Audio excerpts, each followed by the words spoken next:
जब से इंसान ने पहली बार रात के आसमान को देखा है, तब से वो इस कॉस्मोस से जैसे जड़ा सा गया है। यह रात का आसमां अपनी अनंत चमक और गहराई के साथ हमेशा से इंसान को अपनी तरफ खींचता आया है। ये चमकते हुए तारे, ये दूर के प्लैनेट्स और मिल्की वे की यह अजीब सी चमक, ये सब हजारों साल से लोगों को हैरत में डालते आए हैं। हर एक तारा, हर एक प्लैनेट अपने आप में एक कहानी छुपाए हुए है, जो हुमेन अपने और करीब बुलाती है। यूनिवर्स के लिए ईएसएस डिवंगी ने ही हुमेन अनजान में जाने पर मजबूर किया है, यह जानने के इस विशाल संसार में हमारी जगह कहां है। यह सोच, यह क्यूरियोसिटी हमेशा से इंसान के मन में एक आग सी लगाए रखी है। यह यूनिवर्स बना कैसे है, इसकी शुरुआत कैसे हुई। बिग बैंग थ्योरी के मुताबिक यह सब कुछ एक छोटे से बिंदु से शुरू हुआ, जो फिर एक बड़े विस्फोट में बदल गया। और क्या इस विशाल यूनिवर्स में हम अकेले हैं? क्या कहीं और भी जिंदगी है जो हमारी तरह सोचती, समझती और जीती है? सदियों तक ये सवाल सिर्फ फिलोसोफर्स और थियोलॉजियंस के थे, जिन्होंने मिथोलॉजी और अपनी सोच के आधार पर इसका जवाब देने की कोशिश की। उन्होंने अपने अपने धार्मिक और दार्शनिक विचारों से यूनिवर्स को समझने की कोशिश की। लेकिन मॉडर्न साइंस के आने से कॉस्मिक अंडरस्टैंडिंग का एक नया दौर शुरू हुआ। साइंस ने हमें नए टूल्स और टेक्निक्स दिए, जिनके जरिए हम यूनिवर्स को नए नजरिए से देखने लगे। टेलीस्कोप्स की मदद से हम स्पेस में पहले से कहीं ज्यादा गहरे में झांकने लगे, और हमें पता चला कि यह यूनिवर्स तो हमारे एंसेस्टर्स की सोच से भी कहीं ज्यादा बड़ा हो जाता है। हर एक टेलीस्कोप, हर एक मिशन हमें नए राज और नए सवालों के सामने लाकर खड़ा कर देता है। और हर नई खोज के साथ कॉस्मोस और उसमें हमारी जगह के बारे में हमारी समझ बढ़ती है। हर एक डिस्कवरी हमें अपने अस्तित्व और यूनिवर्स के बेहतरीन समझ के एक करीब लाती है। आज यूनिवर्स की स्टडी एक बहुत ही रोचक और कॉन्स्टेंटली इवॉल्विंग फील्ड है, जिसे कटिंग एज टेक्नोलॉजी और दुनिया भर के साइंटिस्ट्स की क्यूरियोसिटी आगे बढ़ा रही है। ये साइंटिस्ट्स अपने वास्ट टूल्स और टेक्निक्स के साथ यूनिवर्स को बड़ा करना चाह रहे हैं। सबसे छोटे से इंसान के कॉस्मोस, सबसे बड़े स्ट्रक्चर्स तक हम कॉन्स्टेंटली खोज के यूनिवर्स के राज़ों को समझने की कोशिश कर रहे हैं, और वो जानने की इसमें हमारी जगह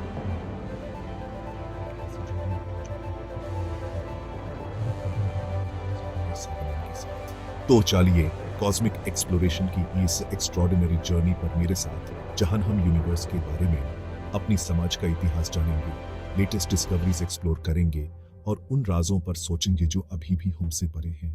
ये एक ऐसी जर्नी है जो हमें अपने अस्तित्व और यूनिवर्स के बेहतरीन समझ के और करीब ले आती है।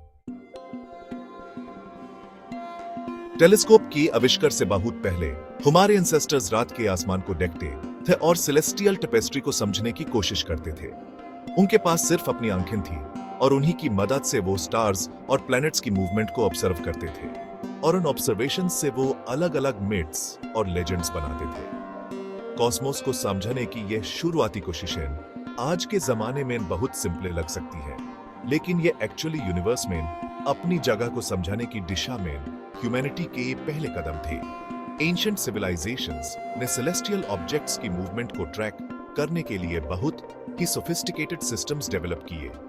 For example, Egyptians Nile river के बार बार आने वाले बाद और सिरियस स्टार के दिखने का यूज करके एक कैलेंडर बनाते थे, जो कि बहुत एक्यूरेट था। मायंस, जो अपने एस्ट्रोनॉमिकल नॉलेज के लिए फेमस थे, उन्होंने वीनस की मूवमेंट को ट्रैक करने के लिए बड़े बड़े ऑब्जर्वेटरीज बनाए थे, क्योंकि उनका मानना था कि वीनस का रिलीजियस और एस्ट्रोलॉजिकल इंपॉर्टेंस है।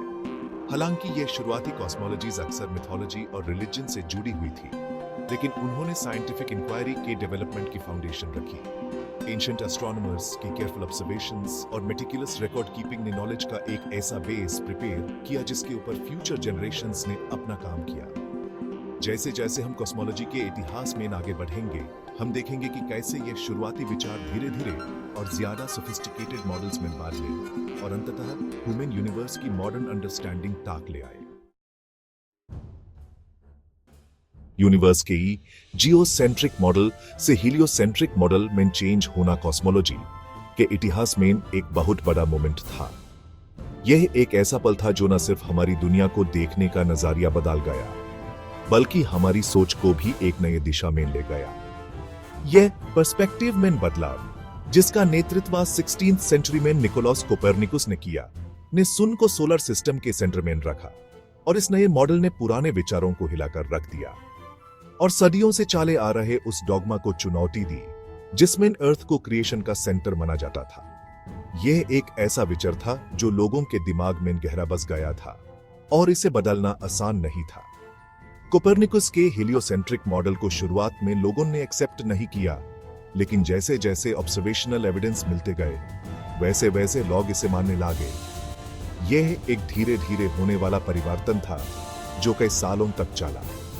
टिचो ब्राहे और जोहानेस केपलर जैसे एस्ट्रोनॉमर्स ने प्लैनेट्स का बहुत ध्यान से ऑब्जर्वेशंस किए और इन ऑब्जर्वेशंस ने हमारी समझ को और गहरा बनाया, कोपरनिकस की मॉडल को और बेटर बनाया और नए ऑब्जर्वेशंस के साथ इस मॉडल को और मजबूत किया और सन सेंटर्ड सोलर सिस्टम के लिए और एविडेंस दिए जो इस नए मॉडल को और भी क्रेडिबल बनाते गए। 17वीं सेंचुरी की शुरुआत में टेलीस्कोप का आविष्कार ने यूनिवर्स के बारे में हमारी समझ को पूरी तरह से बदल दिया।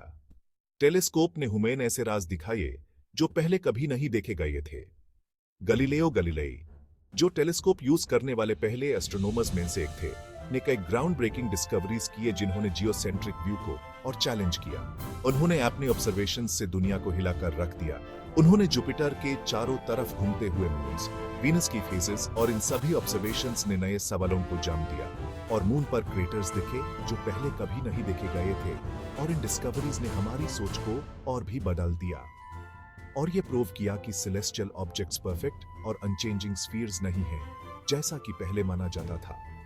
ये एक बहुत बड़ा बदलाव था जो लोगों के दिमाग में हुआ। इन डिस्कवरीज ने 17वीं सेंचुरी की एंड में आइजैक न्यूटन के ग्रेविटी पर किए गए ग्राउंड ब्रेकिंग वर्क के लिए रास्ता तैयार किया। न्यूटन के काम ने हमारी समाज को एक नए स्तर पर ले गया। Newton's law of universal gravitation ने सेलेस्टियल ऑब्जेक्ट्स की मूवमेंट को समझाने के लिए एक मैथमेटिकल फ्रेमवर्क दिया जो आज भी हमारी समाज का एक मूल आधार है और ये बताया कि प्लैनेट्स स्टार्स के चारों तरफ क्यों घूमते हैं और गैलेक्सीज एक साथ क्यों गुजरते हैं। ये एक ऐसा फ्रेमवर्क था जो हमारी समझ को एक नए स्तर पर ले गया।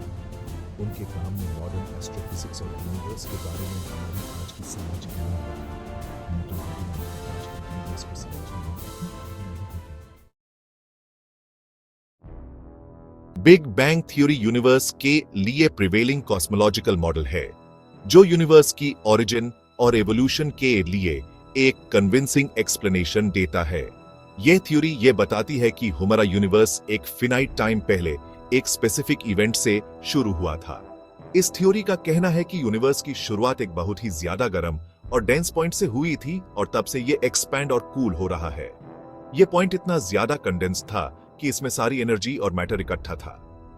एक्सपैंडिंग यूनिवर्स का आइडिया 20वीं सेंचुरी की शुरुआत में आया जिसको गैलेक्सीज की ऑब्जर्वेशंस ने सपोर्ट किया जो हमसे दूर जा रहे थे और उनकी स्पीड उनकी डिस्टेंस के हिसाब से बढ़ रही थी। ये ऑब्जर्वेशंस एडविन हबल ने की थी जो एक अमेरिकन एस्ट्रोनॉमर थे। इस ऑब्जर्वेशन को हबल्स लॉ कहते हैं और यह बताता है कि यूनिवर्स स्टैटिक नहीं है बल्कि डायनामिक है और लगातार इवॉल्व हो रहा है।